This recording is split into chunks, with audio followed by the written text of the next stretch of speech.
You know when you make it as a comic, like, you know, this kid is 90 cities deep and he's at the end of his tour and I come out, you know, when you make it, the word tour comes out with swag, like you roll the R's like tour.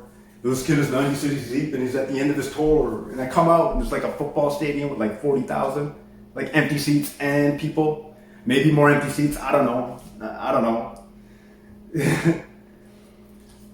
Usually comics come in from the South. Or Yellowknife. I'm coming in right from the borderline high Arctic, Cambridge Bay, baby. I asked so many questions, so they shipped me out there. No problem. I got this. Traditionally speaking, in the Indian culture, the male walks ahead of the female. Over time, as you assimilate into the West, you might walk side by side, you might even hold hands, and over time, you might just show a little bit of affection in society, like, I don't know, pats on the back or something. Pat, pat, pat, pat, pat. Bollywood movies. Traditionally speaking, the couple expresses love for one another by singing and dancing.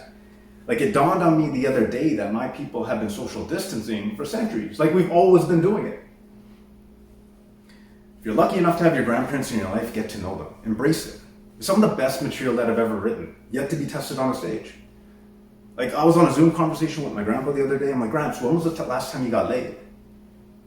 He kind of gives me the bobblehead with the upward twist. I'm like, damn, you again, son? Damn, man. My grandma comes on, she's like, well, it certainly wasn't with me. I can't prove this next point, but I think my grandparents have been sleeping in separate rooms ever since they had my mother. My grandpa's like, see, social distancing, it works. It freaking works. You know, India's got 1 billion people, we got this figured out, we had it figured out. You know what the crazy thing about living in the Arctic is that people come out for 3 days, 4 days. They think it's Vegas, it's not. You know, they want to see it all. They want to see a polar bear, they want to go ice fishing, they want to go cross-country skiing, and they want to see the Northern Lights all on the same day. But they come up in June, people. Like, I know someone that's lived here his entire life and he's yet to see a polar bear. I mean, he did time at the local Bathroom Corrections in town, but come on now, that's not the point. I usually get to the airport 2 hours early, Canadian North flight. I get there early to secure a seat with extra legroom. I get seated, beautiful lady next to me. You know, flight attendant comes by, I'm like, no, I got this. I know emergency exit. I got this. You know, she goes, I'm like, look, this house is gonna work. I'll open the door. You can go first. I need to keep the panel though, man. I can't swim. Can't do it.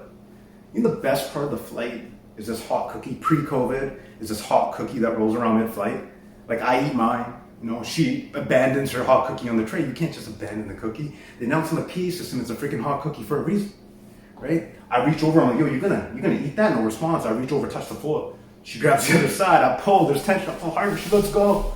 My cookie, man. She messaged me that night. I didn't respond, no. I'm like, yo, if she messaged and said she's baking cookies, I'd be over blizzard or shine, I'm freaking coming. Can't believe I just did that. Come in. Same flight though, I grabbed my luggage, I'm waiting for my cab. I'm like 20 minutes, 30 minutes, 40 minutes. I look straight at the security penitentiary that's being built. Maximum, minimum security, I don't know. I look at the land, I look at the bay, I look back at the land, back at the penitentiary. I'm like, where are you gonna go? If I was a prisoner, where am I gonna go, people? Like El Chapo down in Mexico escaped through a freaking tunnel. Drug lord. They're smart, they would have put him up here. Where are you gonna go?